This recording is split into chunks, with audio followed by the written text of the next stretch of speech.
Shalom sahabat Rema terkasih, selamat malam dan selamat berjumpa dalam Renungan Malam Rema yang akan menemani malam sahabat untuk merenungkan kebenaran firman Tuhan. Kiranya damai sejahtera Allah yang melampaui segala akal itu senantiasa mengawali hati dan pikiran kita sehingga kita selalu bersukacita dan bersyukur serta memuliakan Tuhan. Baik sahabat, mari berdoa sebelum membaca dan merenungkan firman Tuhan.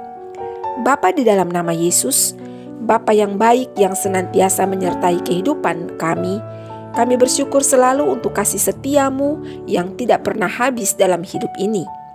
Terima kasih Bapa, karena kami juga telah disertai sepanjang hari ini. Dan sebelum kami membaringkan tubuh untuk beristirahat, lawatlah kami oleh kebenaran-Mu, sehingga hidup kami di esok hari boleh tertuntun. Kami percaya dengan kuasa Roh Kudus, kami akan mampu memahami dan melakukan kehendak-Mu dalam hari-hari hidup yang masih dianugerahkan bagi kami. Dalam nama Yesus Kristus kami berdoa. Amin. Bagian firman Tuhan yang menjadi pedoman perenungan saat ini terbaca dari surat Paulus kepada jemaat di Filipi dalam Filipi pasal 4 ayat 9 yang tertulis demikian. Dan apa yang telah kamu pelajari, dan apa yang telah kamu terima, dan apa yang telah kamu dengar, dan apa yang telah kamu lihat padaku, lakukanlah itu. Maka Allah sumber damai sejahtera akan menyertai kamu. Demikianlah firman Tuhan. Sahabat Rema, jawaban umum yang diberikan dengan cepat oleh orang-orang Kristen jika ditanyai apa maksud kedatangan Tuhan Yesus ke dalam dunia ini adalah untuk menyelamatkan umat manusia. Jawaban itu benar, namun jika ditanyakan tentang bagaimana mekanisme proses penyelamatan tersebut, maka tidak banyak yang mengerti.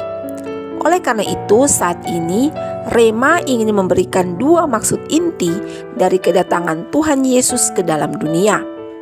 Yang pertama, Tuhan Yesus datang untuk membuka pikiran manusia agar mengenal hikmat dari Allah. Sahabat, hikmat itu seperti buku petunjuk untuk menyelenggarakan hidup sebagai manusia yang berasal dari Allah. Untuk itu Tuhan Yesus mengajar dan memberikan teladan yang nyata tentang bagaimana seharusnya hidup dalam kebenaran dan kekudusan Allah. Tuhan Yesus tidak sekedar turun ke bumi untuk mati tersalib, tetapi juga mengajar dan memberikan teladan hidup yang sesuai dengan kehendak Bapa di sorga selama sekitar 3,5 tahun.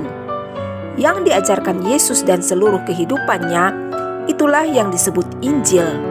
Karena dari pengajaran dan kehidupan Yesus, bahkan sampai dengan kematian serta saat kembali terangkat ke sorga, kita memperoleh jaminan keselamatan. Jadi, dengan memahami kebenaran ini, maka kita harus menghargai Injil yang kita miliki dengan mempelajarinya secara serius. Karena Injil yang mencatat seluruh kehidupan Yesus itu adalah hikmat dari Allah yang menyelamatkan kehidupan. Yang kedua, kedatangan Tuhan Yesus ke dalam dunia adalah untuk membuktikan bahwa ada manusia yang bisa taat kepada Bapa di sorga dalam kebenaran dan kekudusan yang sesungguhnya. Sahabat, sebagai anak, Yesus ingin menunjukkan kepada dunia bahwa Dia adalah anak yang taat kepada Bapanya di sorga. Ketaatan yang dilakukan oleh Yesus adalah ketaatan dalam kebenaran dan kekudusan sesuai dengan standar sorga. Oleh karena ketaatannya itulah, maka ia menjadi pokok keselamatan bagi mereka yang taat, dalam arti bagi mereka yang meneladani ketaatannya, sebagaimana yang tertulis dalam surat Ibrani 5 ayat 9, dan sesudah ia mencapai kesempurnaannya, ia menjadi pokok keselamatan yang abadi bagi semua orang yang taat kepadanya. Sahabat Rema, menjadi pengikut Kristus bukan sekedar status. Percaya kepada Tuhan Yesus bukanlah sekedar mengaku bahwa Ia adalah Tuhan dan Juru Selamat dunia, tetapi meneladani dan menjalani cara hidupnya. Banyak orang Kristen tahu dan memahami akan hal ini, tetapi hanya sebatas itu saja tanpa keinginan dan kerinduan untuk melakukan. Ingatlah sahabat bahwa iman tanpa perbuatan tidak akan ada artinya. Fokuskanlah segenap hidup kita kepada hikmat yang benar, yaitu Injil Kristus, dan lakukanlah itu agar kita tidak terjerembab dalam kebodohan yang membinasakan. Allah di dalam Yesus Kristus memberkati kita dengan firman-Nya. Sahabat, mari berdoa. Bapa Sorgawi, terima kasih karena telah mengingatkan kami agar memakai Injil Kristus sebagai satu-satunya kiblat kehidupan kami. Tolonglah kami untuk selalu dapat menampilkan karakteristik sebagai pengikut Kristus yang sejati, sehingga nama Tuhan Yesus Kristus yang selalu dipermuliakan di dalam kehidupan kami. Amin. Sahabat Rema yang diberkati Tuhan, tibalah kita di akhir kebersamaan.